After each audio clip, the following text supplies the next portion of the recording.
Aquí estamos a través de www.cielosabiertosturradio.com. Pasaporte a una nueva vida en estos espacios de Hablemos de la Biblia. Para nosotros es grato poder compartir contigo a través de la internet nuestra dirección cielosabiertosturradio.com, que es Pasaporte a una nueva vida.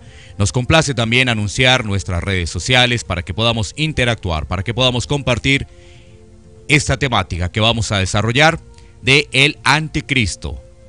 Hablemos de la Biblia, escatología, el tema es el anticristo, así que vamos a anunciar estas redes sociales para que podamos interactuar, para que podamos compartir con nuestros oyentes, recibir sus comentarios, recibir también sus preguntas. Así que, bueno, muy bien.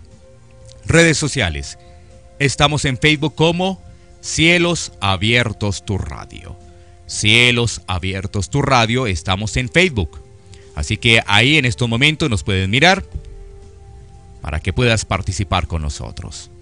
De igual forma, entonces también estamos en YouTube como Pan de Vida para tu Corazón. Ese es el canal que también está transmitiendo en estos momentos, es Pan de Vida para tu Corazón YouTube, y tenemos el WhatsApp 322-260-8281, WhatsApp 322-260-8281.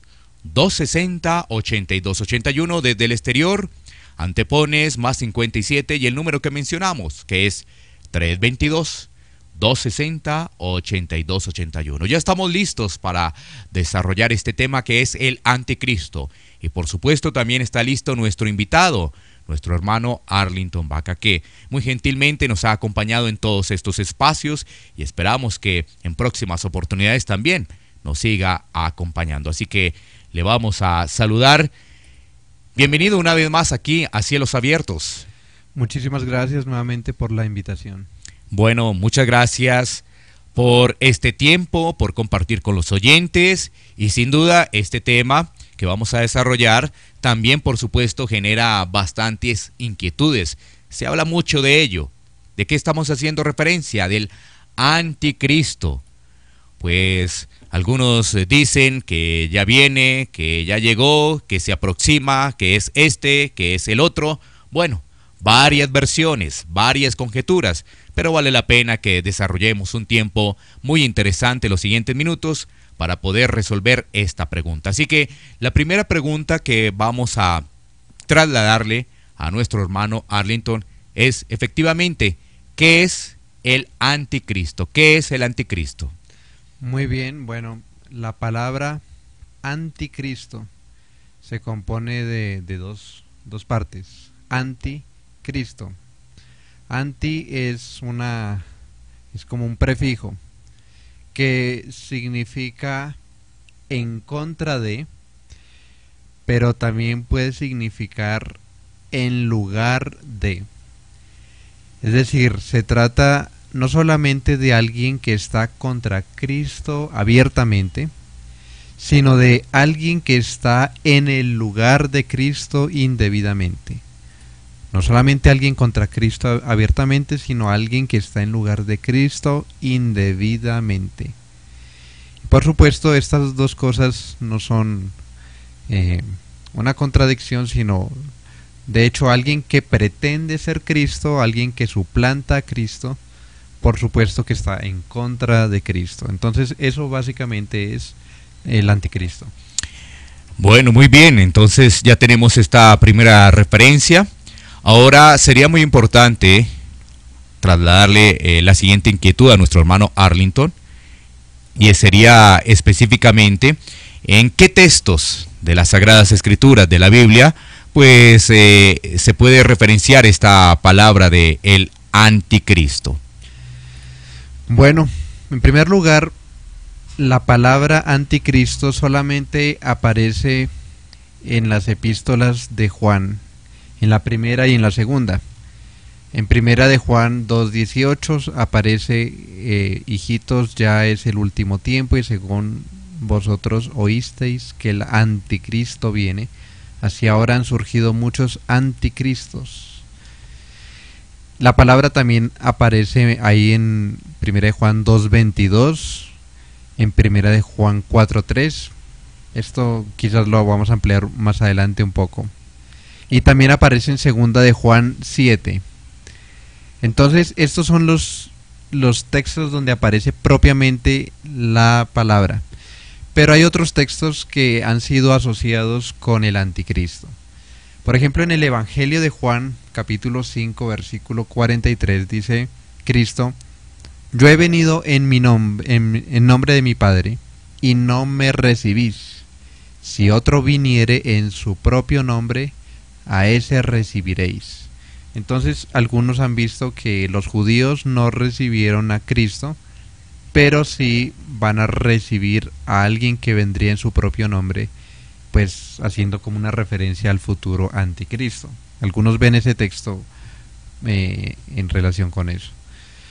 Otro texto muy claro que siempre se ha asociado es segunda de Tesalonicenses capítulo 2, y específicamente en el versículo 3, que habla de que se debe manifestar el hombre de pecado, el hijo de perdición.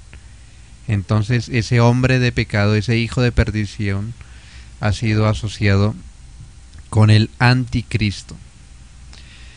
También en los evangelios leemos en el Sermón del Monte, en Mateo 7:15, que él le dice a sus discípulos que se guarden de los falsos profetas, que vienen a vosotros con vestidos de ovejas, pero por dentro son lobos rapaces. Esa puede ser también una referencia a los falsos profetas en general y por supuesto al anticristo. Y eso viene corroborado en Mateo 24:5, que dice que vendrán muchos en mi nombre. Entonces ven que ahí está alguien que se pone en lugar de Cristo, diciendo yo soy el Cristo, y a muchos engañarán. En ese mismo capítulo, en el versículo 11, dice que muchos falsos profetas se levantarán y engañarán a muchos. Y en el versículo 23 y 24 dice: entonces si alguno os dijere, mirad, aquí está el Cristo, o mirad allí está, no lo creáis, porque se levantarán falsos cristos y falsos profetas, y harán grandes señales y prodigios, de tal manera que engañarán, si fuere posible, aún a los escogidos. Bueno, esos son textos donde Cristo dice que va a venir algunos impostores, diciendo que son el Cristo y no lo son. En 2 de Corintios 11, del 13 al 15, también hay un indicio que puede ser asociado con el anticristo. Pablo está hablando de los falsos apóstoles y dice que son obreros fraudulentos que se disfrazan como apóstoles de Cristo. Vean que ahí está la relación con lo que decía Cristo en el Sermón del Monte. Dice: no es maravilla, porque el mismo Satanás se disfraza como ángel de luz, así que no es extraño si también sus ministros se disfrazan como ministros de justicia.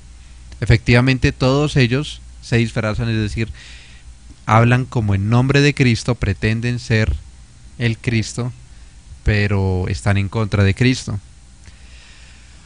Otros textos que han sido asociados al anticristo están en Daniel. Vemos, por ejemplo, Daniel capítulo 7, versículos 7 al 8. Daniel en capítulo 7 ve una visión de 4 bestias, y la primera es el imperio babilonio, la segunda es el imperio medo-persa, la tercera es el imperio griego, y después dice en el versículo 7: después de esto miraba yo en las visiones de la noche, y he aquí la cuarta bestia, espantosa y terrible y en gran manera fuerte, la cual tenía unos dientes grandes de hierro, devoraba y desmenuzaba, y las sobras hollaba con sus pies, y era muy diferente de todas las bestias que vi antes de ella, y tenía 10 cuernos. Mientras yo contemplaba los cuernos, he aquí que otro cuerno pequeño salía entre ellos, y delante de él fueron arrancados 3 cuernos de los primeros, y he aquí que este cuerno tenía ojos como de hombre y una boca que hablaba grandes cosas. Entonces esta cuarta bestia siempre se ha entendido como el imperio romano, pero muchos, los futuristas, ya hemos hablado del futurismo, que los dispensacionalistas son futuristas, y otros han tratado de separar ese cuerno pequeño de esa cuarta bestia en el tiempo. Es decir, claro, ven que la cuarta bestia fue el Imperio Romano, pero que después de eso, en el futuro, antes de que venga Cristo, va a venir un cuerno pequeño que probablemente será como del mismo Imperio Romano como reavivado. Es decir, creen que el Imperio Romano tiene que volverse a reavivar en algún sentido. Algunos lo asocian directamente a la Iglesia Católica porque está en Roma, o etcétera. Y entonces esta bestia que habla grandes, ese cuerno que habla grandes cosas, que tiene 10 cuernos, esa bestia que tiene 10 cuernos, pues es asociada a este anticristo. Lo que tenemos que decir es que no hay necesidad de separar ese cuerno pequeño del Imperio Romano que existió, porque sería muy extraño de que justamente después de ver un imperio tras otro cronológicamente tengamos que arrancar como este texto de ese contexto y sacarlo para el futuro, que eso es lo que normalmente hacen los que interpretan esto hacia el futuro. Entonces es mucho mejor entenderlo como esa referencia a ese imperio romano y algún rey, algún líder del imperio romano que estuviera en el tiempo justamente antes de que viniera el Hijo del Hombre, porque después termina hablando de la visión del Hijo del Hombre viniendo al anciano de días. Y esa visión del Hijo del Hombre viniendo al anciano de días en el capítulo 7 es sin duda una referencia a la ascensión de Cristo, porque el anciano de días es el que está en el cielo, el Hijo del Hombre asciende, y cuando asciende se sienta a la diestra de Dios y se le da toda potestad en el cielo y en la tierra. Eso fue las últimas palabras que Cristo les dijo a los discípulos, y lo que leemos en Efesios 1:20 al 22, en Filipenses 2 del 9 al 11, de que su dominio es absoluto sobre los cielos, la tierra, debajo de la tierra, etcétera.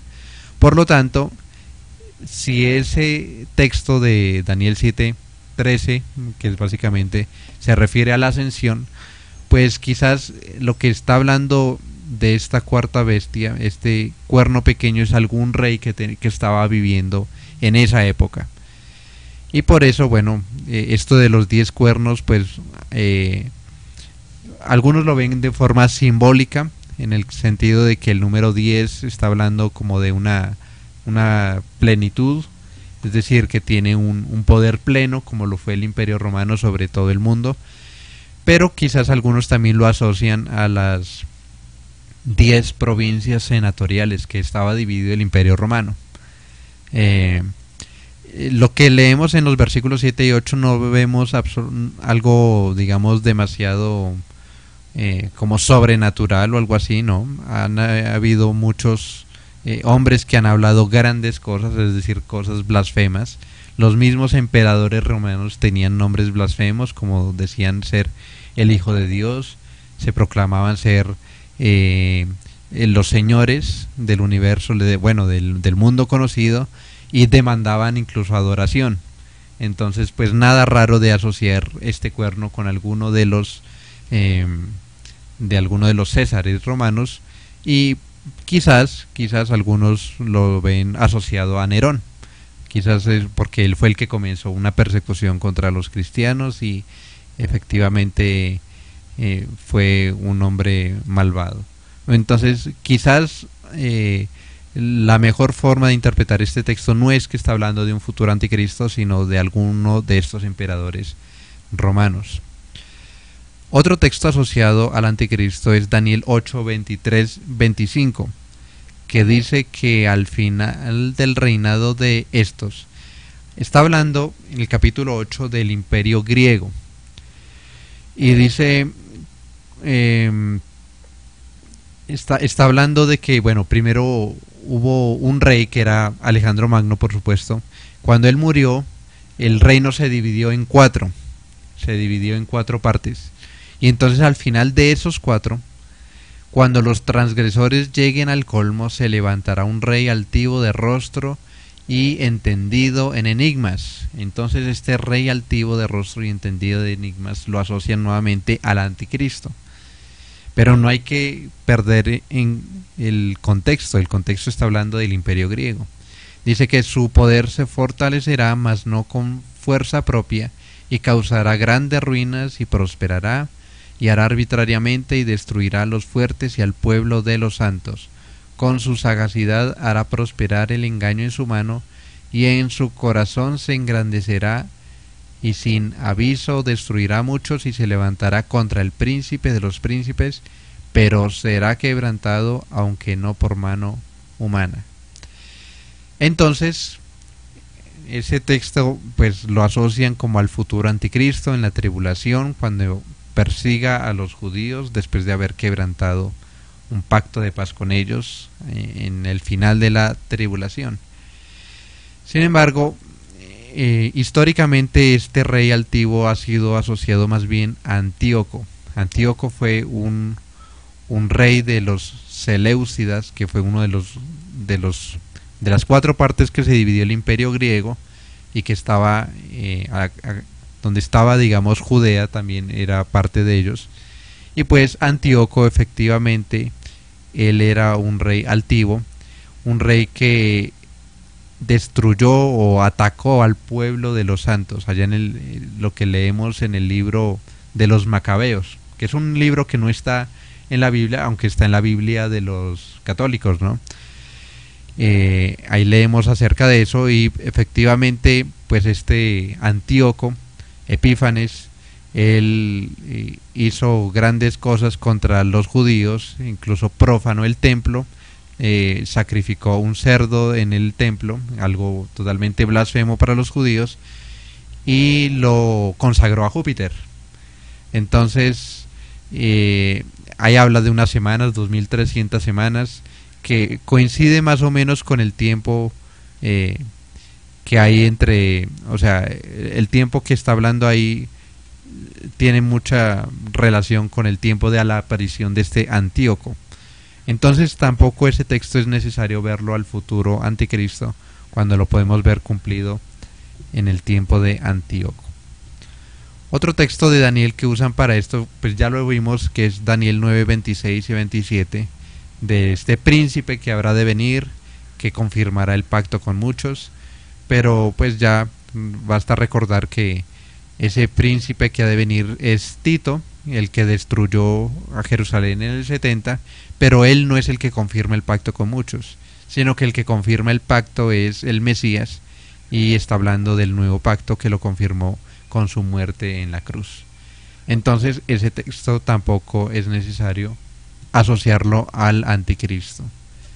Y finalmente Daniel 11.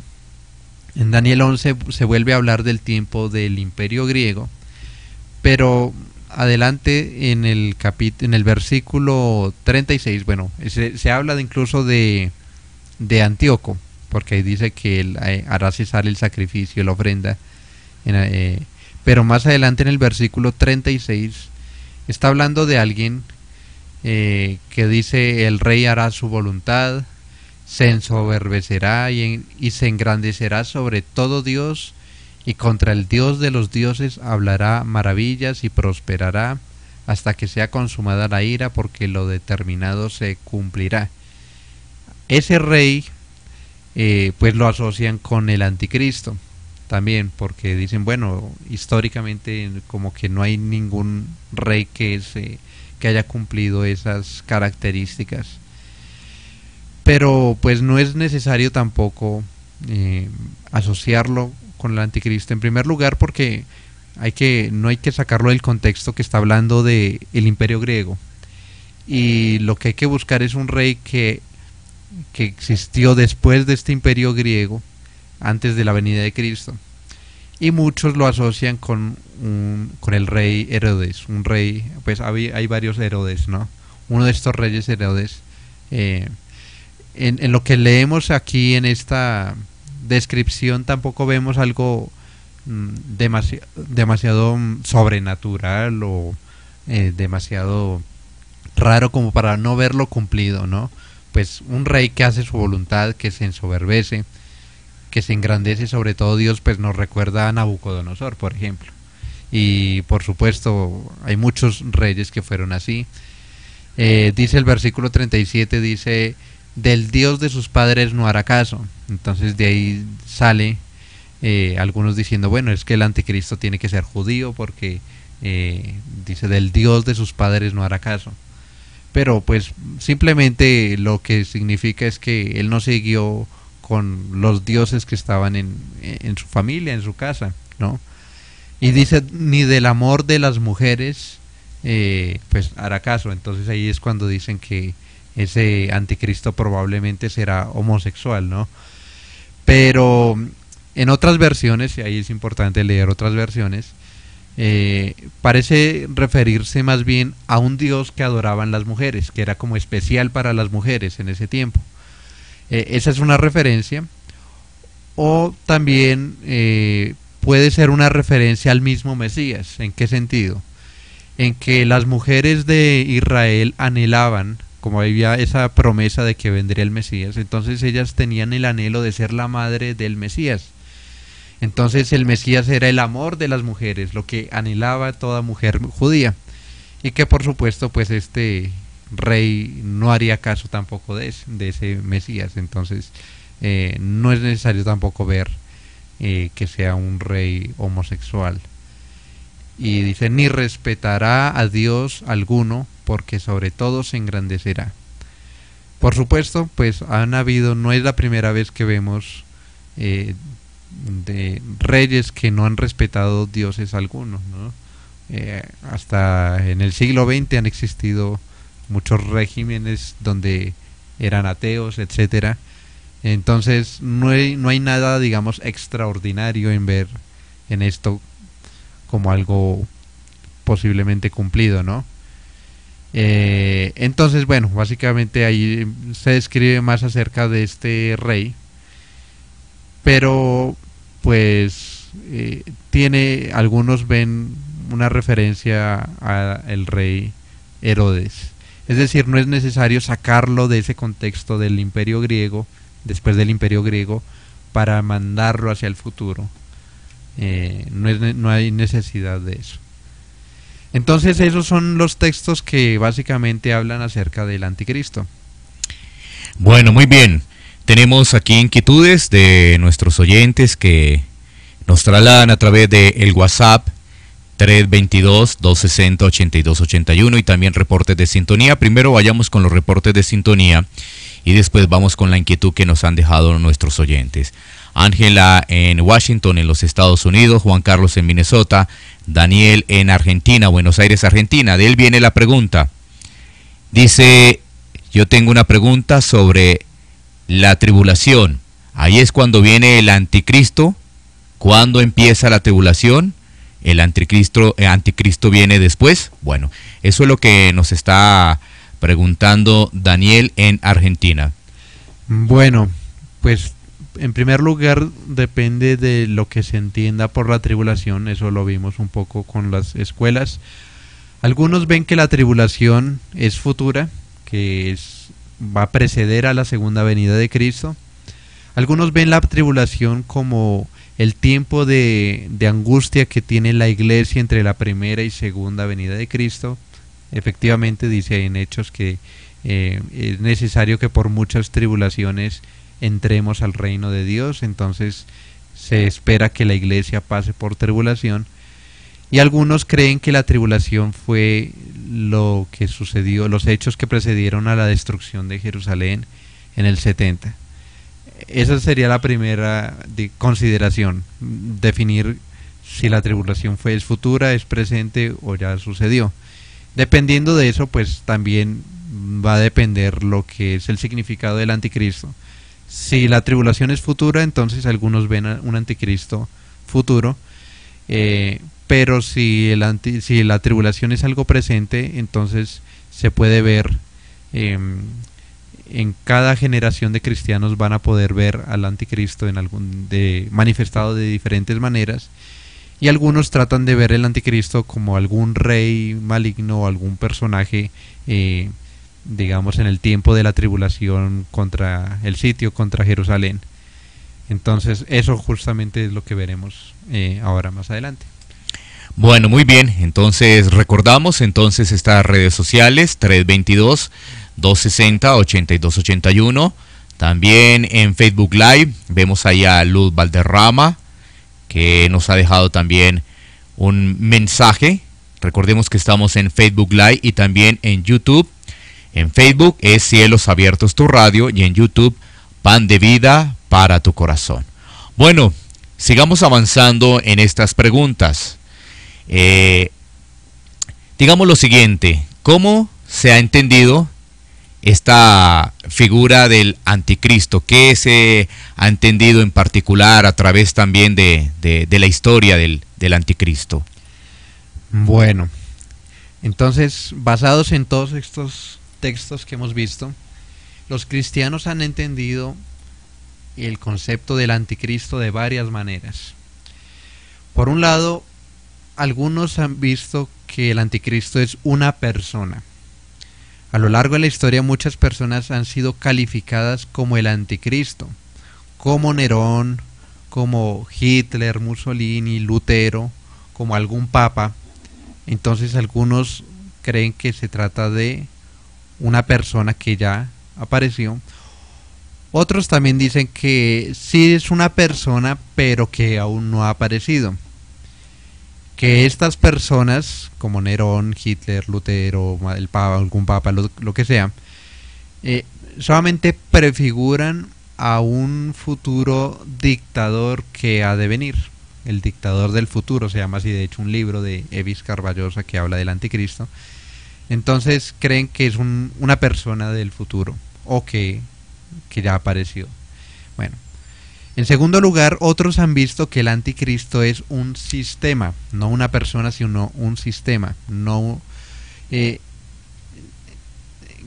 el anticristo es más bien como la personificación de varias personas. Puede ser ya sea el sistema religioso mundial anticristiano. Entonces algunos ven el anticristo es todo sistema que se opone a Cristo. Toda la religión falsa, ya sea pues el catolicismo, o ya sea el hinduismo, ya sea los musulmanes, muchos lo asocian con los musulmanes, o algo más específico como el sistema papal, por ejemplo. Entonces algunos creen que no es una persona específicamente, sino un sistema. En tercer lugar, otros dicen que el anticristo se trata de nuestra naturaleza caída, que el hombre de pecado viene a ser nuestro yo, o sea, la carne, y que nosotros debemos combatir el anticristo con la palabra de Dios y vencer así al anticristo. Entonces, como que cada hombre tiene su anticristo en su carne, porque dentro de uno hay deseos que se oponen a Cristo. Y lo leemos allá en Romanos 7, hay muchos lugares donde se habla de esa lucha interna. Entonces, algunos ven que la naturaleza caída es el anticristo. Y bueno, algunos ven como alguna combinación de esto también, ¿no? Por ejemplo, el mismo papado, por ejemplo, puede ser un sistema y al mismo tiempo hablarse de referirse a una persona. Es decir, el anticristo es el sistema papal, pero finalmente uno de esos papas va a ser el anticristo como tal. Entonces algunos combinan estos conceptos. Y finalmente, y lo voy a tratar de enfocar por ese lado, y voy a dar algunas razones por las cuales yo creo que el anticristo más bien se trata de la apostasía, de los apóstatas. Y para eso, pues, eso lo veremos en varios textos. Entonces, básicamente, esos son los conceptos que los cristianos han entendido del anticristo a lo largo de la historia. Bueno, muy bien, ahí seguimos avanzando, el tema está bien interesante, ya hemos venido abordando qué es el anticristo, textos, pasajes bíblicos donde precisamente en las Sagradas Escrituras vemos o se hace referencia al anticristo, también entonces cómo se ha entendido esta figura a través de la historia del anticristo. Pasemos entonces a la pregunta del hombre de pecado que aparece en segunda de Tesalonicenses. Muy importante el poder ampliar y el poder conocer básicamente allí de qué se trata. Bueno, entonces uno de los textos más importantes que hablan acerca del anticristo es tomado de segunda de Tesalonicenses capítulo 2. Digo primero que todo que este es uno de los textos más difíciles de todo el Nuevo Testamento. Es muy complicado, hay muchas cosas que no sabemos con certeza. Entonces lo que vamos a ver es simplemente como un panorama general, algunas consideraciones, algunas aplicaciones, qué puede significar, quizás sugerir algunas cosas, pero es muy difícil llegar a decir de forma ya dogmática y totalmente certera, esto es así y no puede ser de otra, porque hay muchas cosas difíciles ahí. Pero bueno, miremos, démosle un repaso general. En los versículos 1 y 2 dice: pero con respecto a la venida de nuestro Señor Jesucristo y nuestra reunión con Él, os rogamos, hermanos, que no os dejéis mover fácilmente de vuestro modo de pensar, ni os conturbéis ni por espíritu, ni por palabra, ni por carta, como si fuera nuestra, en el sentido de que el día del Señor está cerca. Esos dos versículos nos hablan de que los tesalonicenses estaban esperando, así como hoy en día muchos, de que la venida de Jesucristo es absolutamente inmediata. Y justamente lo que les dice Cristo por medio de Pablo a estos es que no se dejen no se dejen confundir, que no os conturbéis, porque no vendrá sin que antes se manifieste dos cosas, que es el hombre de pecado y la apostasía. Es decir, que no es, o sea, sí va a venir pronto, pero no es tan inmediata como ellos pensaban. Entonces, ese pasaje muestra una convicción por la venida del Señor, pero habían algunos rumores de que una histeria colectiva de que pues iba a venir ya. Algunos profetas quizás habían mandado cartas falsamente atribuidas a Pablo, a ellos, como con fechas precisas de la inminencia del gran acontecimiento, y eso quizás había alterado la vida y la fe de los cristianos en esta comunidad. Y entonces lo que viene Pablo es a corregir esa idea. En versículo 3 dice: nadie os engañe en ninguna manera, porque no vendrá Jesucristo, obviamente, sin que antes venga la apostasía y se manifieste el hombre de pecado, el hijo de perdición.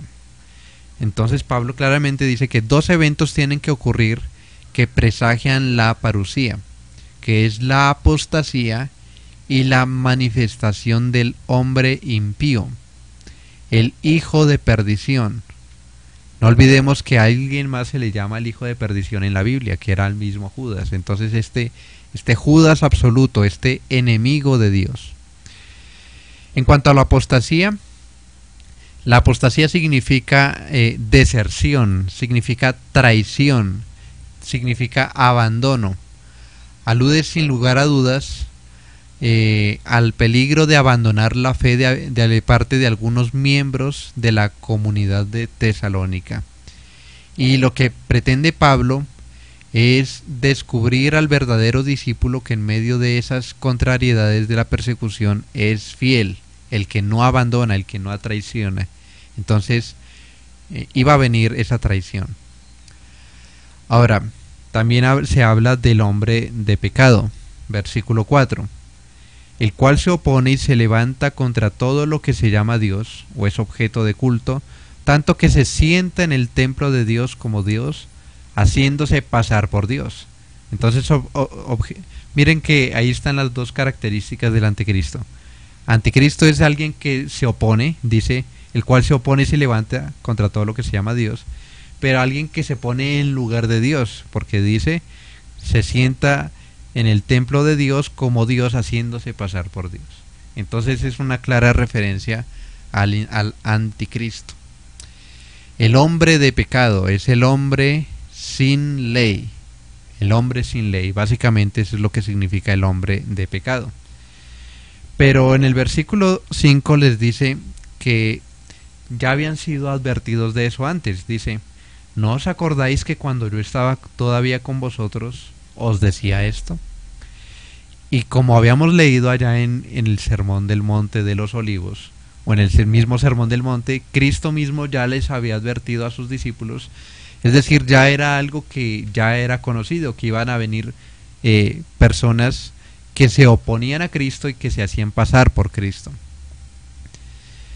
¿No os acordáis? Entonces dice el versículo 5. Y dice que así como Antíoco, en Daniel 7 dice que pensará cambiar los tiempos y la ley. Entonces es alguien que se sienta en el templo de Dios y se hace pasar por Dios. Entonces hay una similitud, sí, con Antíoco, aunque vemos que Daniel 7 ya se cumplió, y que haría algo similar a lo que haría Antíoco.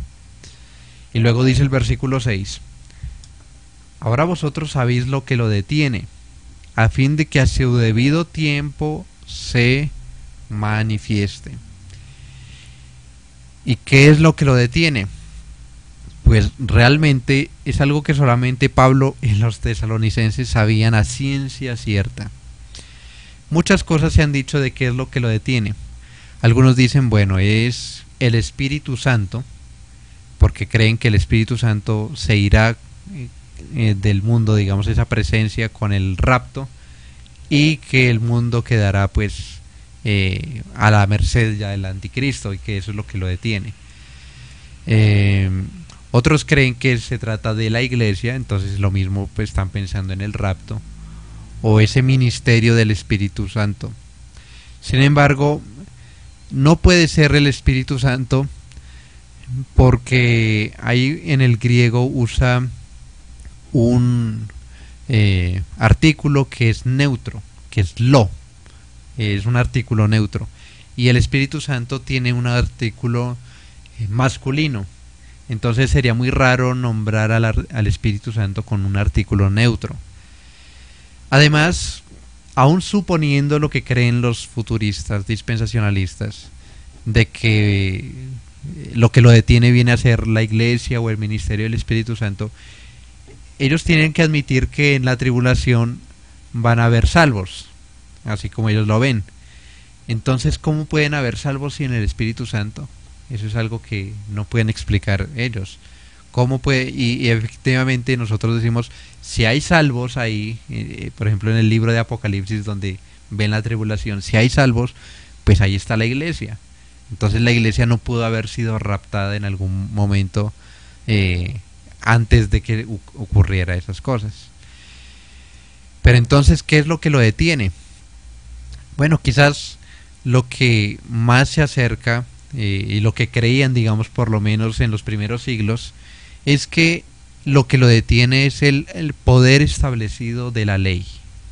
El poder establecido de la ley, quizás manifestado en el Imperio Romano. Es decir, algunos, y eso era la interpretación de los padres de la Iglesia, que quizás no se manifestaba el anticristo, porque el Imperio Romano era de alguna manera lo detenía. Entonces esa es alguna interpretación, el poder establecido de la ley. Y pues no sería nada raro decirlo en esa forma como tan misteriosa. O sea, ¿por qué no escribe el Imperio Romano? Si cayera esa carta de los tesalonicenses en manos de un soldado romano y leería eso, pues efectivamente sería algo sospechoso para ellos y sería algo peligroso para un cristiano. Entonces quizás por eso lo escribe en ese sentido como tan misterioso, lo que lo detiene.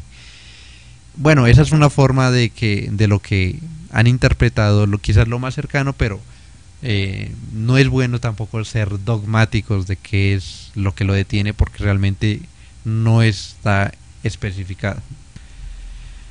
Versículo 7 dice: porque ya está en acción el misterio de la iniquidad, solo que hay quien al presente lo detiene, hasta que él a su vez se ha quitado de en medio. Entonces observe que ese misterio de la iniquidad, o misterio de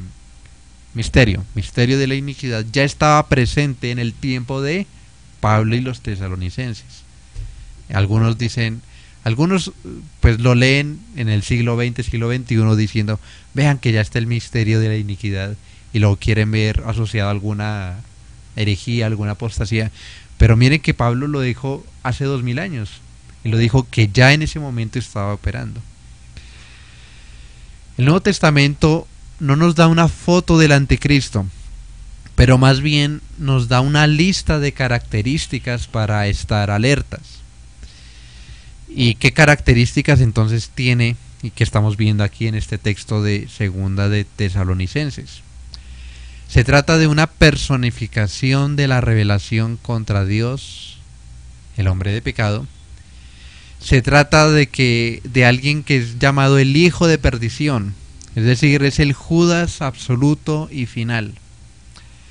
Se trata del que se opone a la ley de Dios y el plan de Dios para salvar, y lo hace tergiversando el evangelio. Entonces, cada vez que uno vea la tergiversación del evangelio, ahí ve ese misterio de la iniquidad, ahí vemos el anticristo. Se ve también como alguien que se levanta contra todo lo que se llama Dios y es objeto de culto. Y entonces ahí dicen, no, bueno, ve que ahí se habla del templo, entonces el templo se tiene que reedificar en el futuro. Pero la palabra templo es usada varias veces en el Nuevo Testamento, y lo usa Pablo precisamente como una referencia también a la iglesia. Dice en Primera y en Segunda de Corintios, dice que vosotros sois templo del Espíritu Santo. Y dice en Efesios que nosotros somos edificados como un templo santo. Entonces el templo ahora es la iglesia. Esa palabra que usa Pablo, naos, es en griego, la usa para la iglesia. Y esto de que se sienta es una referencia a la autoridad por medio de la enseñanza. Cristo les dice a los fariseos, ustedes se sientan en la cátedra de Moisés. La cátedra era una silla, un asiento en la sinagoga donde enseñaban, tenían un lugar de autoridad. Entonces sentarse era lo que hacían los reyes. Efectivamente, cuando se sentaban estaban diciendo, estoy teniendo mi autoridad, estoy ejerciendo mi autoridad. Y eso es lo que significa el sentarse. En un templo, en el templo judío, no había una silla como tal, ¿no? Entonces esto de sentarse es un símbolo de que el anticristo tiene que venir de la iglesia, surge de la iglesia y se sienta, es decir, enseña en la iglesia como si fuera Cristo, como si fuera de parte de Cristo. Eso es básicamente lo que significa esto. Entonces algunos quieren ver esa referencia, pero, o sea, si quieren ser tan literalistas, no pueden serlo, porque primero que todo en el templo no hay una silla, o no es que se sienta sobre el templo o algo así, sino que más bien está ejerciendo la autoridad sobre el templo de Dios, que ahora es la iglesia. Y también se quiere hacer pasar por Dios, esa es otra característica. Y claro, hay muchos emperadores que lo han hecho, muchos hombres en el mundo lo han hecho, y cuando vemos esto, pues obviamente vemos el anticristo. Versículo 9 dice, inicuo cuyo advenimiento es por obra de Satanás, con gran poder y señales y prodigios mentirosos. Por supuesto, si Cristo hizo señales y prodigios, este anticristo viene a ser como una parodia de la obra de Cristo, viene a tratar de imitar a Cristo, pero para desviarlos de Cristo. Y por supuesto en el versículo 9 está hablando de un advenimiento, ¿no? Cuyo advenimiento, entonces parodia la venida de Cristo con la venida del anticristo. Y entonces podemos ver 4 advertencias de la naturaleza del anticristo que vemos en este texto finalmente. Bueno, antes de eso, pues vemos que es un enemigo derrotado. Porque dice en el versículo 10: y con todo engaño de iniquidad para los que se pierden por cuanto no recibieron el amor de la verdad para ser salvos. Por esto Dios les envía un poder engañoso para que crean la mentira, a fin de que sean condenados todos los que no creyeron a la verdad, sino que se complacieron con la injusticia. Pero dice el versículo 8, dice que se manifestará aquel inicuo, a quien el Señor matará con el espíritu de su boca y destruirá con el resplandor de su venida. Entonces, ¿qué nos advierte este texto? Primero que todo, tiene una naturaleza religiosa el anticristo. Y eso nos hace pensar que nada puede ocupar el lugar de Cristo en el corazón del creyente y en el alma de la iglesia. Nada puede ocupar ese lugar, solamente Cristo. En el segundo lugar, nos advierte de su realidad actual. Dice que ya estaba operando el misterio de la iniquidad. Entonces, ¿cómo vamos a discernir de un futuro anticristo? Si es futuro, si no discernimos los anticristos que ya están ahora, ¿cómo vamos a discernirlos si no discernimos esos que ya estaban incluso en el tiempo de Pablo? Como vamos a ver. En tercer lugar, nos advierte de que el anticristo es un peligro interno. Es un peligro interno, no externo. ¿Qué es lo más importante? Saber de dónde viene el anticristo, como muchos se enfocan ahí, o más bien qué es lo que está haciendo el anticristo. Y aquí quiero recordar Apocalipsis 13 y Apocalipsis 17, que son otros textos que no mencioné, pero que también lo asocian al anticristo. En Apocalipsis 13 se nos habla de dos bestias, una que sale del mar, que es un poder político, y una que sale de la tierra, que se dice que tiene cuernos de carnero, pero que habla como dragón. Entonces se observa efectivamente, ahí está la naturaleza del anticristo. Pero ahí es cuando yo diferencio lo que es la bestia del anticristo. Algunos creen que la bestia es el anticristo, pero yo veo que hay dos bestias, que una es el poder político, que posiblemente en ese tiempo era el Imperio Romano, y otra que es ese poder religioso. Entonces la naturaleza es religiosa y el anticristo es más bien un enemigo interno, no un enemigo externo como un poder político. Y la cuarta advertencia es que tiene una forma humana. El anticristo tiene una forma humana, no es simplemente un espíritu, algo que sea extraño a nosotros, sino es una forma humana. Y eso nos lleva a reflexionar, por ejemplo, ¿cuáles son los sustitutos del evangelio en esta época? ¿Qué hemos puesto en el lugar que solo debe ocupar Cristo? ¿Qué voces ponemos al lado de la Escritura para tomar decisiones? Eso es lo importante que tenemos que ver en este texto. Y por supuesto esto nos exige vigilancia y nos exige discernimiento. Y básicamente algunos tienen la actitud de creer de que aquí no pasa nada. Es decir, que todo va bien, que somos muy alarmistas al hablar del anticristo. Y claro, hay muchos alarmistas, pero hay un peligro. Hay un peligro que nos está advirtiendo Pablo, que es lo que tenemos que mirar. Pero por otro lado, algunos observan los síntomas, pero no señalan las causas, porque eso implicaría perder amigos. Sí, muchos ven esos síntomas, pero no se atreven a señalar cuáles son las causas, cuáles esas falsas doctrinas, esos falsos cristos que están apareciendo en todo momento. Y debemos recordar que los cobardes tienen su parte en el lago de fuego. Entonces hay que ser valientes también a señalar las falsas doctrinas, incluso en ocasiones, como Pablo lo hizo, señalar a falsos maestros que están pervirtiendo el evangelio. Por lo tanto, ¿cuál es la actitud correcta que tenemos que tener?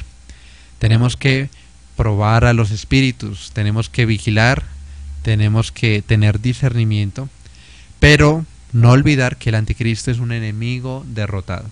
Entonces, no es algo que tenemos que temer los cristianos si hacemos lo que él nos dice. Y bien, eso es básicamente lo que enseña Segunda de Tesalonicenses 2. Bueno, muy bien, vamos a continuar aquí con algunas preguntas y recordando nuestras redes sociales para seguir avanzando en este tema del anticristo. Nos saludan desde Chile, nos saluda Guillermo, también nos saludan desde Cusco, en Perú.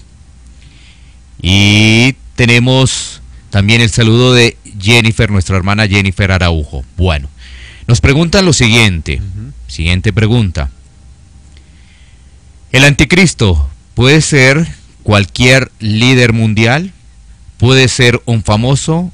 ¿O también puede ser un religioso? ¿O no? Bueno, entonces ahí está la pregunta. Bueno, como hemos visto, parece ser que, o sea, tiene una naturaleza religiosa.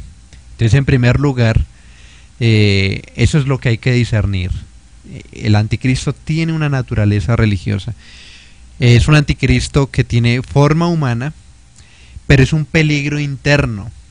Y como vamos a ver más adelante, el anticristo es alguien que sale del mismo cristianismo. Entonces eso es algo que tenemos que discernir. Pero observe lo siguiente, algo que la pregunta tiene implícito la idea de un anticristo futuro, ¿no?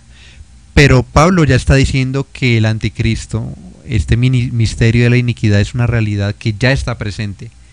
Entonces, ¿cómo vamos a discernir un futuro anticristo si no discernimos los que ya existen? Eso es lo primero que hay. Entonces, antes de mirar, bueno, si hay un anticristo personal futuro, miremos los que ya existen y cuidémonos de eso porque ya están haciéndole daño a la iglesia.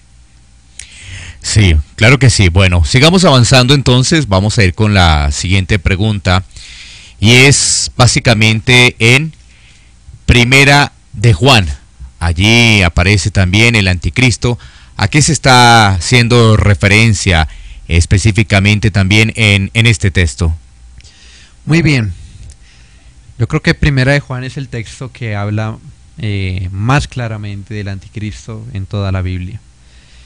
En el capítulo 2, versículo 18 dice: Hijitos, ya es el último tiempo, y según vosotros oísteis que el anticristo viene, así ahora han surgido muchos anticristos. Por esto conocemos que es el último tiempo. El versículo 22 dice: ¿Quién es el mentiroso sino el que niega que Jesús es el Cristo? Este es anticristo, el que niega al Padre y al Hijo. Y en el capítulo 4, versículo 3 dice: Y todo espíritu que no confiesa que Jesucristo ha venido en carne no es de Dios. Y este es el espíritu del anticristo, el cual vosotros habéis oído que viene y que ahora ya está en el mundo. Bien, esos son los textos en Primera de Juan. Y por supuesto, Segunda de Juan 7, que ya lo leímos, es muy cercano a lo que dice acá. Entonces, que hablan sobre el anticristo. Entonces, lo que vamos a ver en primer lugar es lo que es obvio en Primera de Juan. ¿Qué es obvio? Dicen en el versículo 2.18, volviendo ahí, dice: según vosotros oísteis que el anticristo viene. Entonces mire que vuelve a repetir lo que Pablo le dice a los tesalonicenses, que ellos ya habían sido advertidos, Capítulo 4, versículo 3 lo vuelve a decir: el cual vosotros habéis oído que viene. ¿Y cuándo fue que oyeron ellos que venía? Pues recordemos el sermón del monte, el sermón del monte de los olivos, el sermón del monte que Cristo les dice que vendrán falsos cristos. Entonces ellos habían oído, ya habían sido advertidos, y Juan le está diciendo que ellos ya habían sido advertidos. En segundo lugar, aunque quizás se espera un anticristo final, muchos esperan un anticristo final, seríamos muy ciegos si solo nos fijamos en el futuro, en un anticristo final. El peligro es inminente, dice el texto. Así ahora han surgido muchos anticristos. Y en el capítulo 4, versículo 3, dice, y al final, y que ahora ya está en el mundo. Entonces está hablando de un peligro que en el primer siglo, ¿no? Está hablando del primer siglo, ya hay muchos anticristos. Segunda de Juan 7 dice, porque muchos engañadores han salido por el mundo, que no confiesan que Jesucristo ha venido en carne. Está hablando de una realidad presente. Quien hace esto es el engañador y el anticristo. En tercer lugar, los anticristos son una amenaza permanente y constante para la iglesia, no solo para el futuro, como hemos visto, sino, como dice en el versículo capítulo 1 de Juan 2:26, dice, os he escrito esto sobre los que os engañan. Y ese texto en el griego significa los que ahora os están engañando.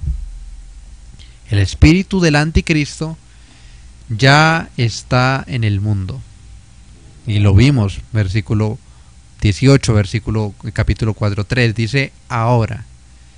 El apóstol Juan decía dos cosas acerca del tema. Primero, que el anticristo ya había venido. Y segundo, que la presencia del anticristo era la prueba que él y sus lectores estaban viviendo en la última hora. Eso es lo que dice en el versículo 18. Dice, ya es el último tiempo. Ahí lo dice claramente. Dice que ustedes escucharon en el pasado que el anticristo viene, entonces así ahora han surgido muchos anticristos, y que porque vemos estos engañadores, conocemos que es el último tiempo.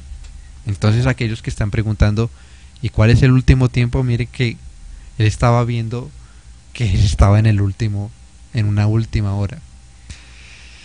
Pero veremos en el versículo 19 lo siguiente. Hablando de los anticristos, salieron de nosotros, pero no eran de nosotros, porque si hubieran sido de nosotros, habrían permanecido con nosotros. Pero salieron para que se manifestase que no todos son de nosotros. Y este texto nos enseña que el anticristo surge de la cristiandad. Entonces, aquí vemos nuevamente lo que veíamos en segunda de Tesalonicenses. El que se sienta en el templo de Dios. Entonces es alguien que sale de nosotros, pero que no era de nosotros. Y además algo que es obvio es que no es uno solo. Se habla de varios, los anticristos. Y es interesante que equipara a varios anticristos con el anticristo. Entonces eso nos dice también acerca de la naturaleza. Entonces algunos quizás están esperando un anticristo final, pero quizás podemos pensar que el anticristo son varios. Ahora, el objetivo de los anticristos es empequeñecer la figura y la obra de Cristo y hacer nula la eficacia de su salvación entre los humanos. Los anticristos o niegan la divinidad de Cristo o niegan la humanidad de Cristo. Dice el versículo 22, ¿quién es el mentiroso sino el que niega que Jesús es el Cristo?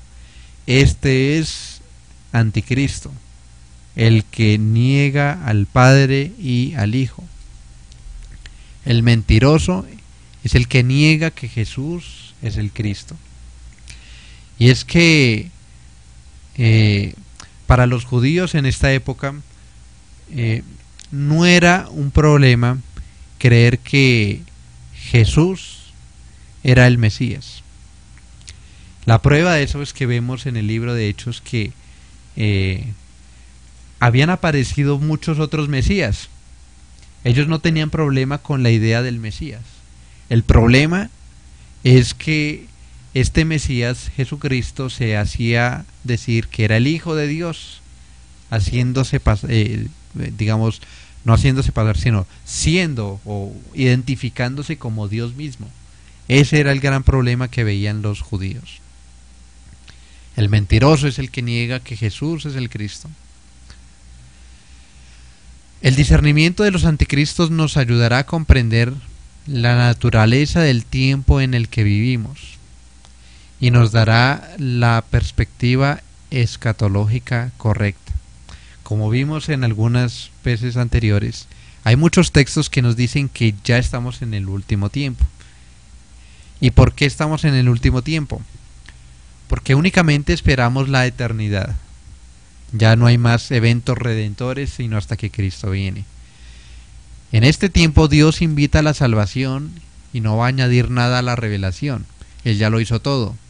Y no hará nada más para salvarnos porque la obra de salvación ya es completa. Cristo dijo, consumado es. Solo esperamos la manifestación plena del reino de Dios en la segunda venida. De manera que este tiempo es un tiempo de lucha. Es un tiempo de lucha contra los enemigos, entre esos los anticristos. Ahora, ¿cuál es la naturaleza del engaño? ¿Cuál es el propósito del anticristo? Eso lo leemos en 1 de Juan 2, 22 al 23. Dice, ¿quién es el mentiroso sino el que niega que Jesús es el Cristo? Este es anticristo, el que niega al Padre y al Hijo. Todo aquel que niega al Hijo tampoco tiene al Padre. El que confiesa al Hijo tiene también al Padre. ¿En qué sentido había gente que negaba a Cristo? La negación no era abierta, en primer lugar. Era sutil, porque si no, no estarían en la iglesia. Si alguien niega abiertamente a Cristo, pues ¿cómo va a engañar a los que están en la iglesia? No. Entonces, además hay un énfasis en el Hijo. Claro, había judíos que podían aceptar que Jesús era el Mesías, pero lo que no podían aceptar es que el Mesías era el Hijo de Dios. En el capítulo 4, versículo 3, leemos lo siguiente: todo espíritu que no confiesa que Jesucristo ha venido en carne no es de Dios. Y este es el espíritu del anticristo. ¿Por qué la necesidad de afirmar que Jesús había venido en carne? Y vamos a hablar un poquito de un tema que es la cristología. La cristología es el estudio de Cristo. ¿Quién es Cristo? La segunda persona de la Trinidad. ¿Por qué es necesario afirmar que Jesús ha venido en carne?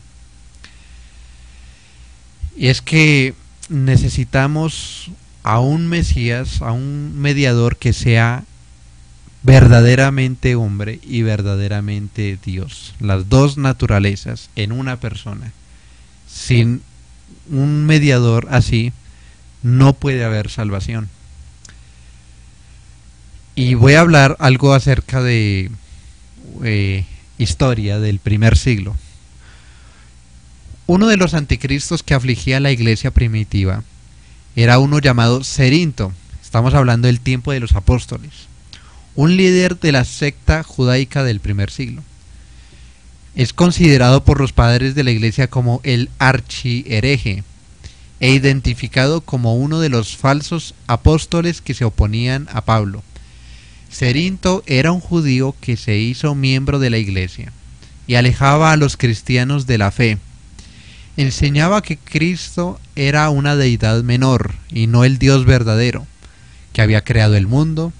Sostenía con los gnósticos que Dios era demasiado espiritual para meterse con la realidad material.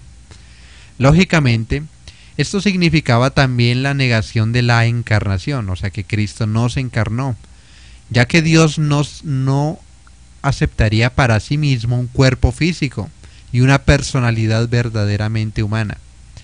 Y Cerinto era consistente, declaraba que Jesús había sido un hombre como otros, no nacido de una virgen, que el Cristo era un espíritu celestial que había descendido sobre el hombre Jesús en su bautismo, lo capacitó para hacer milagros, pero luego le abandonó otra vez en la crucifixión. Cerinto también promovía una doctrina de justificación por obras, en particular la necesidad absoluta de observar las ordenanzas ceremoniales del viejo pacto para salvarse, o sea, como los judaizantes. Además, Cerinto aparentemente fue el primero que enseñó que la segunda venida iniciaría el reino de Cristo en Jerusalén por 1000 años, aunque esto era contrario a la enseñanza apostólica del reino. Cerinto afirmaba que un ángel le había revelado esta doctrina. Y no sé si les parece esto similar a algo.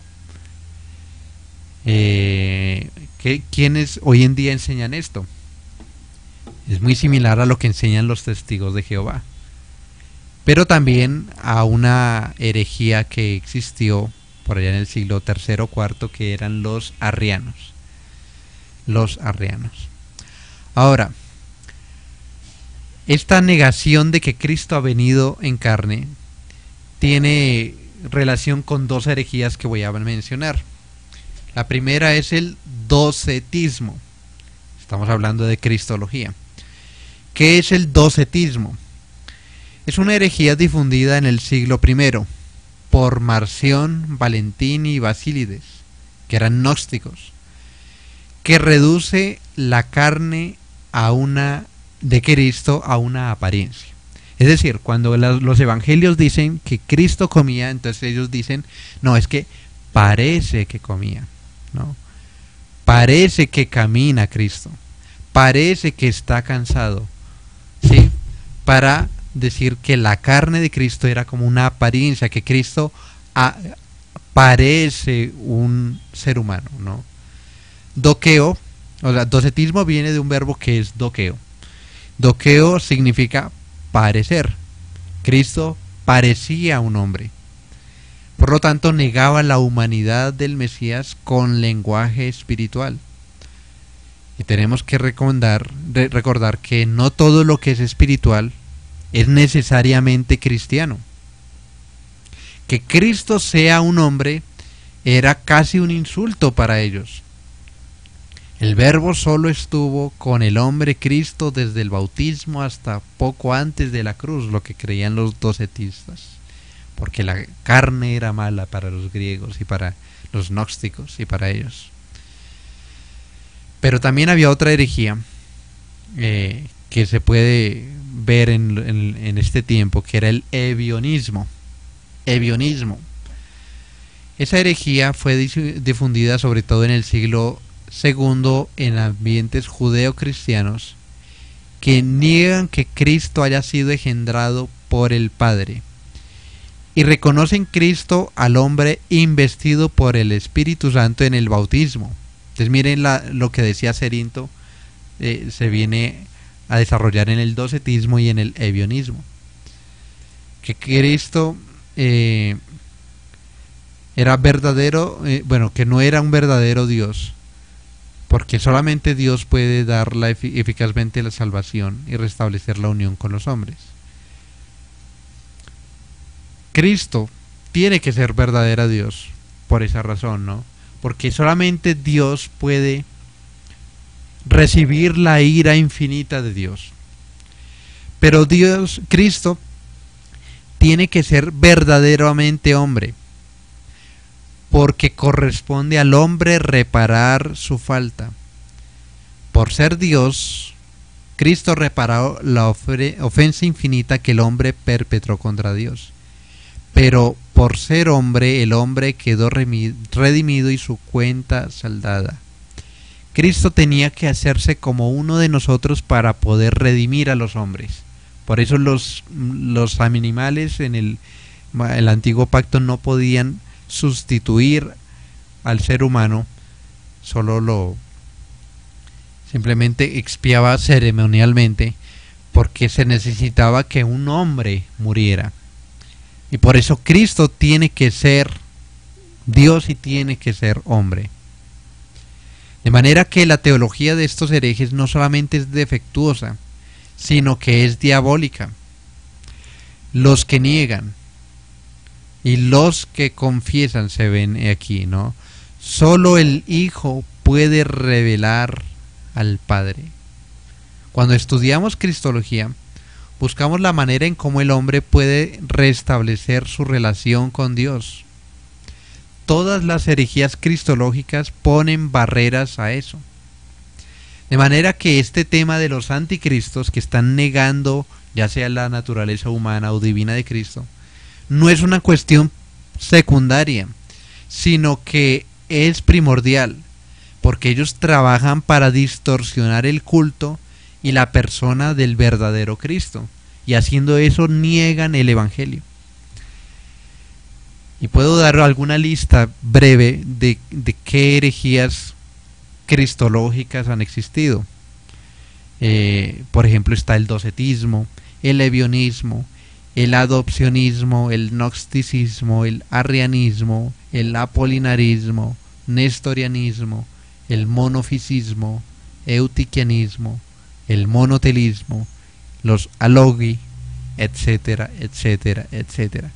Esto es como para decir, hay muchas formas como el anticristo se ha manifestado.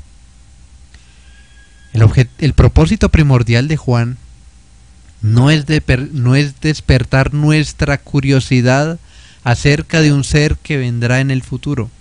De hecho, Juan aquí no está diciendo en ningún momento de un anticristo que va a venir. Cuando dice en 1 Juan 2:18, dice, según vosotros oísteis que el anticristo viene. Algunos dicen, ve, el anticristo va a venir, aunque ya estaban los anticristos. Pero lo que está haciendo aquí Juan es reportando un discurso que habían escuchado ellos. Ustedes que oyeron que el anticristo viene, miren estos engañadores, significa que ya se está cumpliendo esta profecía. Así que Juan no quiere despertar nuestra curiosidad acerca de un ser del futuro. Lo que quiere hacer es despertar nuestras conciencias para discernir todas estas fuerzas espirituales que son antievangélicas. Cristo enseñó a un grupo de hombres, 12 hombres, y al final les lleva a un examen final y les pregunta, ¿quién decís que soy yo? Esa es la pregunta que tenemos que hacernos de Cristo. ¿Quién dices tú que es el Cristo? ¿Estás creyendo que Cristo es verdaderamente Dios, verdaderamente hombre? ¿O estás siendo arrastrado por el espíritu del anticristo? Y básicamente esto es lo que nos está hablando acerca del anticristo en Primera de Juan. Bueno, tenemos aquí varias preguntas, ya estamos llegando también al final. Varias preguntas, tenemos un bloque de varias preguntas, entonces vamos poco a poco aquí a preguntarle aquí a nuestro hermano Arlington. Primera pregunta. Lo que hemos venido escuchando sobre el estudio del Apocalipsis, teniendo en cuenta que es revelación de dar a conocer algo que anterior era desconocido, lo podemos pensar. Es que eventos ya pasaron, otros están pasando, y lo del futuro sería la venida de Cristo. Eso es lo que nos preguntan desde el departamento de Boyacá sobre en particular el tema de Apocalipsis. Muy bien. Sí, efectivamente, yo creo que lo que tenemos que esperar en el futuro es básicamente, bueno, que Cristo siga derrotando a sus enemigos, es lo que está haciendo ahora, que el Evangelio sea predicado hasta todas las naciones, hasta todos los grupos étnicos, y cuando eso suceda, cuando, digamos, como dicen las parábolas del reino, se haya leudado toda la masa, haya crecido este árbol, ¿no?, donde las aves hacen los nidos, etcétera. Entonces hay un momento de oposición del Satanás cuando es desatado, y entonces viene Cristo. Ahí es cuando sucede el rapto de la iglesia. Esperamos entonces su venida con la resurrección general de vivos y muertos, de hombres impíos y de creyentes, el juicio final, y iniciaría el estado eterno, los cielos nuevos y la tierra nueva. Eso es lo que esperamos. Ok, bueno, muchas gracias. Otra pregunta. ¿El anticristo sería también una religión como el Islam? Tiene una naturaleza religiosa, pero como estamos viendo, son personas o son doctrinas que salen del seno de la iglesia. Son apóstatas, son personas que están negando al Cristo, que salieron de nosotros pero que no eran de nosotros, que hablan en nombre de Cristo, hablan en nombre del cristianismo, y podemos ver muchos falsos maestros, incluido por supuesto también, por ejemplo, en la Iglesia Católica, cuando dice, por ejemplo, últimamente que dice el Papa que los judíos pueden ser salvos sin necesidad de Cristo, o ese tipo de cosas. Ya vemos que hay una distorsión del evangelio, una negación de las doctrinas, pero están hablando en nombre del cristianismo. Ese es el anticristo. Todo aquel que en el nombre de Cristo traiciona a Cristo, hablando en el nombre de Cristo, pero se opone a Cristo. Ok. ¿Judas podría ser un anticristo? Pues no vemos todas las características del anticristo en Judas. Por ejemplo, no vemos nada, no sabemos nada acerca de lo que él predicaba. Además, el anticristo, esto es, o sea, Cristo y los apóstoles siempre lo ven como algo que iba a venir, pues obviamente después de la muerte de Cristo, de todo lo que pasó ahí, de la misma muerte de Judas. Entonces, para que viniera un anticristo, primero tenía que aparecer Cristo, hacer su obra, todo eso, y luego sí aparecer estos falsos cristos. Bueno, y una pregunta final ya de este bloque. Saliendo, se dice ahí desde Argentina, Daniel, un poco del tema. Él está haciendo referencia precisamente a entender qué es una congregación bíblica, porque pues como hoy en muchos lados se habla de ese movimiento apostólico y profético, cómo poder entender precisamente con el tema de qué es una congregación bíblica. Una es una pregunta bastante compleja, porque hay muchas características de lo que es una congregación bíblica. Básicamente, en primer lugar, que su máximo norma de fe y práctica es la Biblia, solamente la Biblia. Que tenga un entendimiento claro y preciso del Evangelio que las Escrituras nos revela, es decir, una doctrina correcta de quién es Dios, del hombre y el pecado, de quién es Jesucristo y el mensaje del arrepentimiento y de la fe, que es básicamente. Entonces el Evangelio es algo sumamente claro. Por supuesto, las principales doctrinas acerca de, por ejemplo, de quién es Cristo, lo acabamos de ver, de quién es el Espíritu Santo, de qué es la Iglesia. Ese resumen de doctrinas es básicamente lo que encontramos tanto en los credos históricos como en las confesiones. En las confesiones de la Reforma las recomiendo, como la Confesión Bautista de Londres de 1689, la Confesión de Westminster, que es presbiteriana, otras confesiones, Confesión Escocesa, los 39 artículos de fe de la Iglesia Anglicana, la Confesión Belga, Confesión Suiza, el Catecismo de Heidelberg, los Cánones de Dort. Son documentos históricos donde encontramos básicamente cuáles son las doctrinas principales que tiene que tener una iglesia. Y agregándole a esto, a la doctrina, también es una iglesia donde, decía Calvino, que cómo reconocer una iglesia que es bíblica, pues donde se practican las ordenanzas del el bautismo y la Santa Cena correctamente, y la disciplina bíblica. La disciplina bíblica es algo también importante para reconocer una iglesia bíblica. Bueno, muy bien. Estamos llegando al final y tengo acá ya una pregunta adicional. Sería precisamente cómo protegernos de los anticristos. ¿Cómo serían entonces esas recomendaciones? Bien, si el anticristo entonces es una realidad que ya está presente, entonces vemos en Primera de Juan capítulo 4, voy a leer del 1 al 4, dice: amados, no creáis a todo espíritu, sino probad los espíritus, Entonces ahí Juan les exhorta a probar a los espíritus si son de Dios, porque muchos falsos profetas han salido por el mundo. Es decir, no todo lo que es espiritual es cristiano.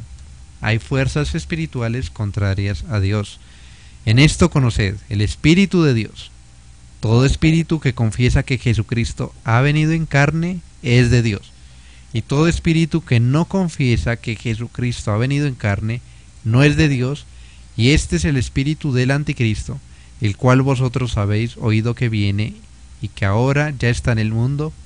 Hijitos, vosotros sois de Dios y los habéis vencido, porque mayor es el que está en vosotros que el que está en el mundo. Y ahí les dice algo muy interesante, que ellos habían vencido a los anticristos. De manera que el creyente no debe temer a los anticristos. ¿Por qué? Como veíamos en 2 de Tesalonicenses, es un enemigo derrotado. Y vamos a ver la causa de la victoria aquí en 1 de Juan, capítulo 2, cómo fue que ellos vencieron a los anticristos. Radica en dos elementos. En primer lugar, volviendo al capítulo 2 de 1 de Juan, versículo 24 dice: lo que habéis oído desde el principio permanezca en vosotros. Si lo que habéis oído desde el principio permanece en vosotros, también vosotros permaneceréis en el Hijo y en el Padre. ¿Y qué fue lo que ellos habían oído desde el principio? La palabra de Dios. La palabra de Dios. Entonces, la primera arma para vencer al anticristo, cómo protegernos, es permanecer en la palabra de Dios. Por supuesto, todos los anticristos van a distorsionar la palabra de Dios. Entonces, ¿cómo debemos protegernos? Permaneciendo en la palabra de Dios. No es un arma sentimental. Hay que tener cuidado con la comezón por lo nuevo. No, aquellos que tienen comezón de oír, advierte Pablo en sus epístolas, no. Es que nosotros tenemos que entender que nosotros tenemos esta revelación y aún ni siquiera hemos acabado de entender lo que tenemos. Tenemos tanto aquí que aprender en la palabra de Dios como para prestar atención a enseñanzas que van más allá de la palabra de Dios. Entonces esa es la primer arma, la palabra de Dios. Y la segunda arma está en el versículo 27. Dice: pero la unción que vosotros recibisteis de él permanece en vosotros, y no tenéis necesidad de que nadie os enseñe, así como la unción misma os enseña todas las cosas y es verdadera, y no es mentira.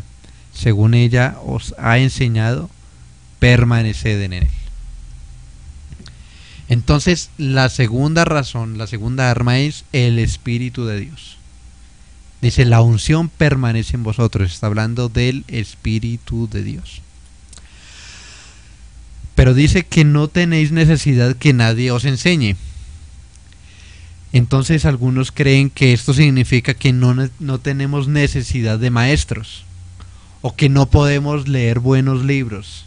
Algunos, y esto lo ve uno muchas veces, que se enojan porque uno les habla de libros, o que les habla de, como ahorita hablamos, de confesiones y credos, o de maestros, o lo que sea, porque dicen, no, simplemente usted, la palabra de Dios y el Espíritu Santo, porque es que no tenéis necesidad de que nadie os enseñe. Pero eso no es lo que enseña ese texto, por lo menos por tres razones. La primera razón es que Juan mismo acaba de enfatizar en aferrarnos a la enseñanza apostólica. Dice, lo que habéis oído, permaneced en nosotros, en ustedes. Y de hecho, esta carta es una enseñanza que le está dando Juan a ellos. Entonces sería contradictorio decir que nadie os enseñe. Entonces tendrían que rechazar la carta de 1 de Juan. En segundo lugar, Juan se dirige a cristianos que se están enfrentando a maestros humanos que intentan darles interpretaciones humanas, pero el guía de la iglesia es el Espíritu Santo. De manera que no tenemos necesidad más bien de que venga un maestro que desconoce la Biblia, o sea, estos anticristos, para que venga a enseñarnos. Eso es lo que le está diciendo. Ustedes no necesitan oír a esos anticristos. Ustedes tienen el Espíritu Santo. Y en tercer lugar, todo el Nuevo Testamento nos habla del ministerio para edificación de la iglesia que el Espíritu Santo mismo da por medio de sus dones. Y uno de los dones que da el Espíritu Santo es el de la enseñanza. Así que el mismo Espíritu Santo pone maestros. Entonces, hay que discernir, por supuesto, probarlos de que son bíblicos, de que tienen el Espíritu Santo.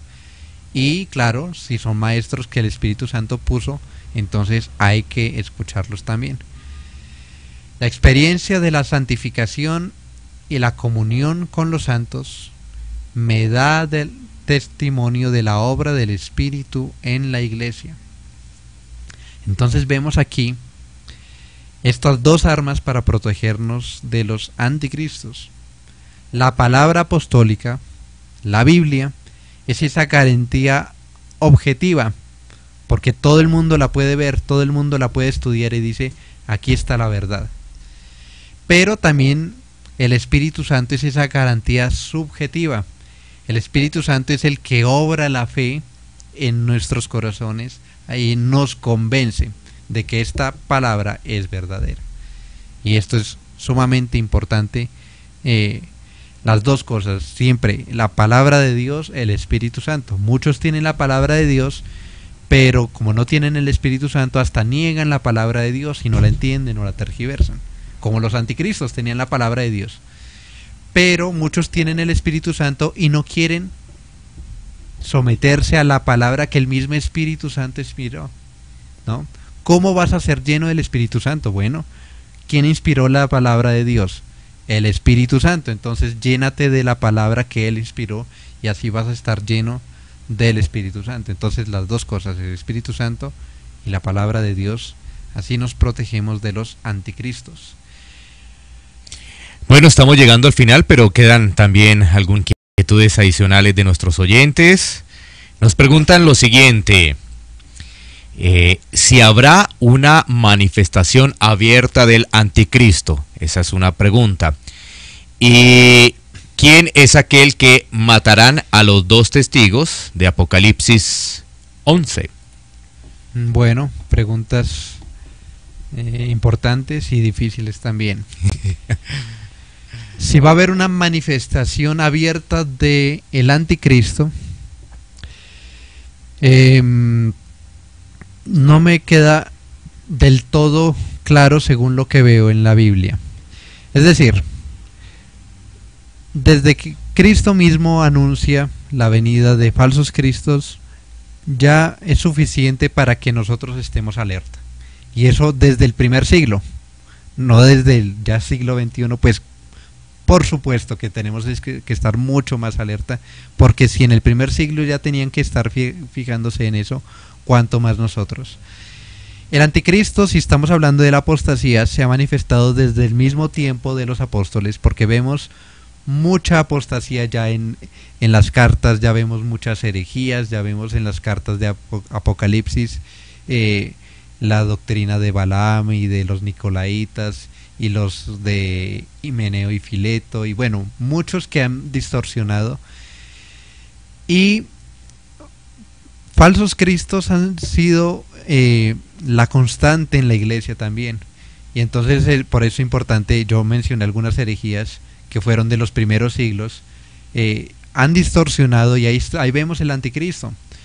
Y en toda la historia de la iglesia, en la Edad Media, en la Reforma y sobre todo ahora, vemos que una manifestación quizás más grande de lo que había en ese tiempo, quizás con herejías más sofisticadas, herejías más sutiles, que vamos viendo que parecen bíblicas, pues ahí estamos viendo eso, y seguramente que eso se va a incrementar hasta el final. Entonces lo que tenemos es que mirar lo que ya está sucediendo, cómo protegernos, y sin duda que la iglesia va aprendiendo para defenderse si va a venir una manifestación futura del anticristo en ese sentido. que si es una manifestación personal, bueno, quizás el texto de segunda de Tesalonicenses sería como el más claro, dice el hombre de pecado. Aún así no es conclusivo, porque podríamos tomarlo en un sentido como representativo. Es decir, los anticristos toman forma humana, toman forma de hombre, y son hombres de pecado que niegan la ley, que se oponen a Cristo. Entonces, si viene un anticristo así como un gran apóstata, pues será como todos los anticristos, pero en una versión más sofisticada o más poderosa quizás. Y si viene un líder político, digamos, que se opone al cristianismo, pues ya han habido también muchos líderes políticos a lo largo de la iglesia. En el mismo tiempo de que se escribió eran los Césares, y más adelante quizás algunos papas, y más adelante, digamos, en el siglo XX miremos por ejemplo a Hitler, o miramos a la China de Mao Zedong, que él persiguió ferozmente a los cristianos en la China,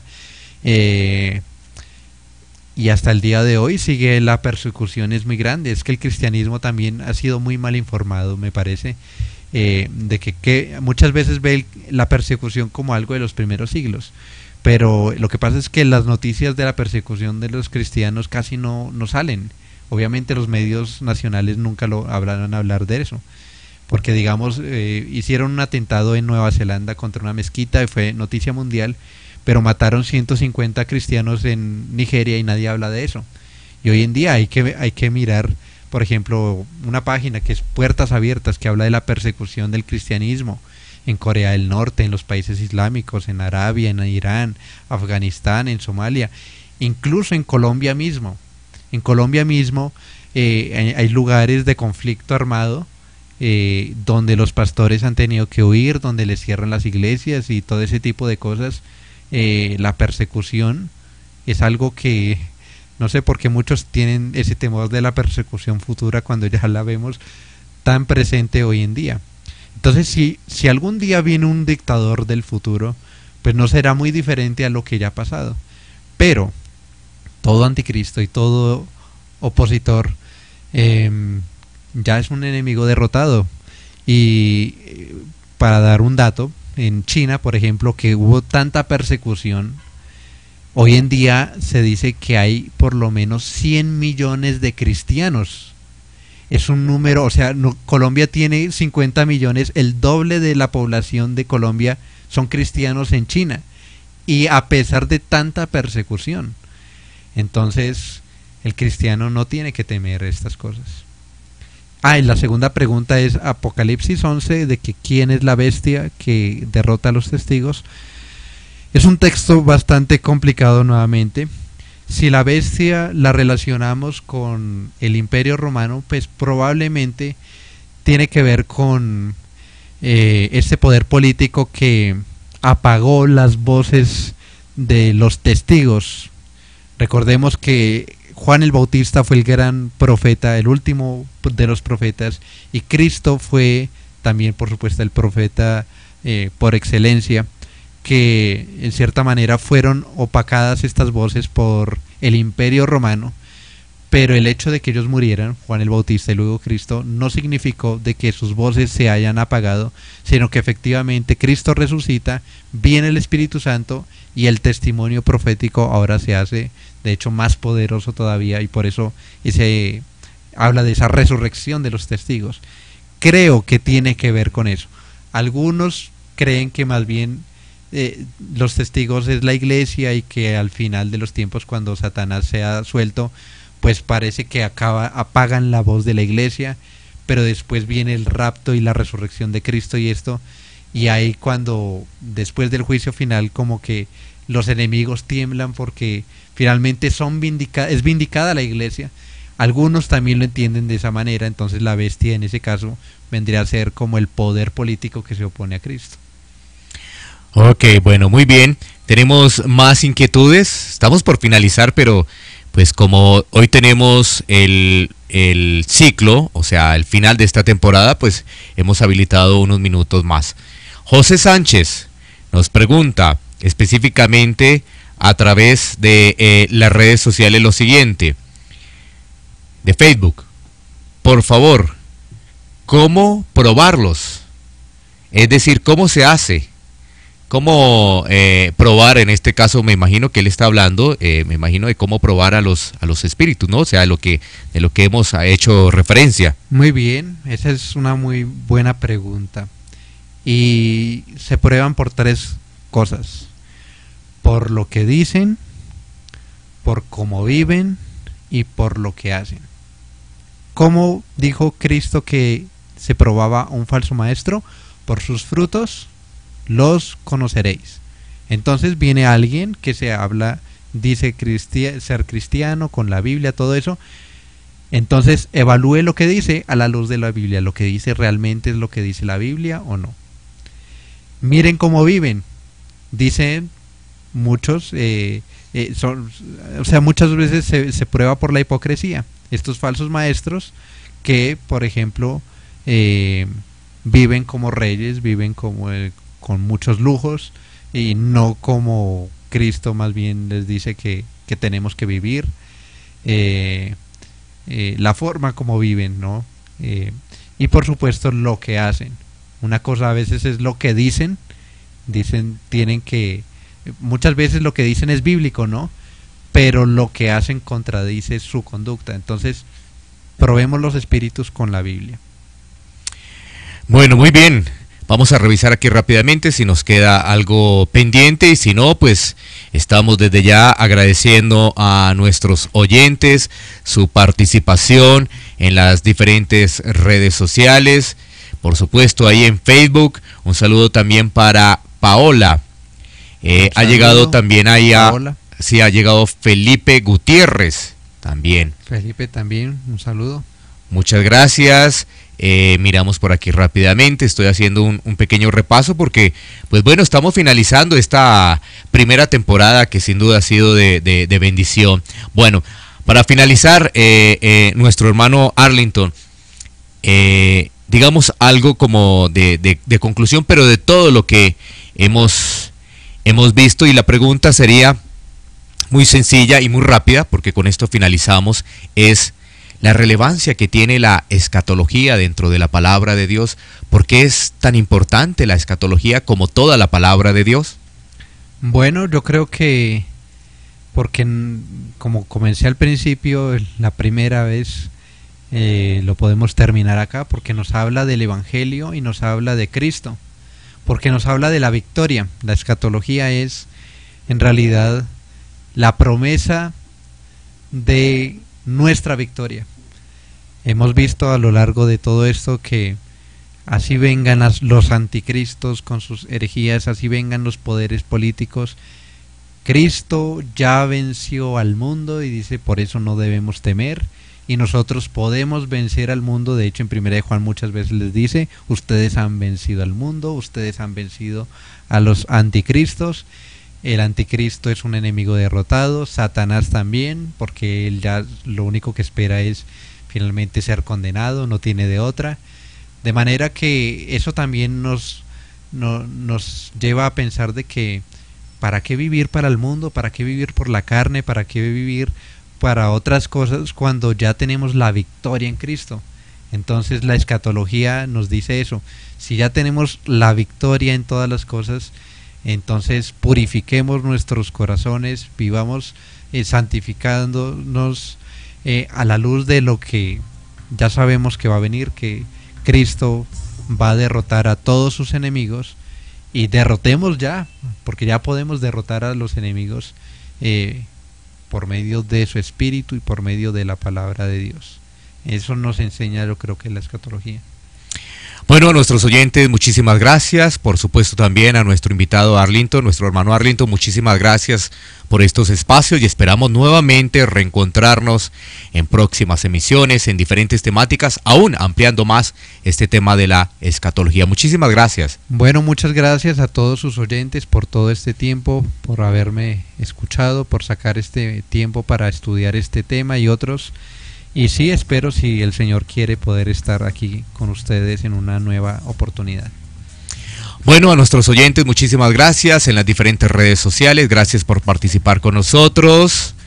Gracias también por los mensajes que están llegando también de agradecimiento. Y bueno, si el Señor lo permite, en una próxima oportunidad seguiremos con Hablemos de la Biblia. Por el momento no es nada más. Si el Señor lo permite, nos reencontraremos en una próxima oportunidad y la invitación es para que permanezcas en sintonía de Cielos Abiertos, tu radio.com.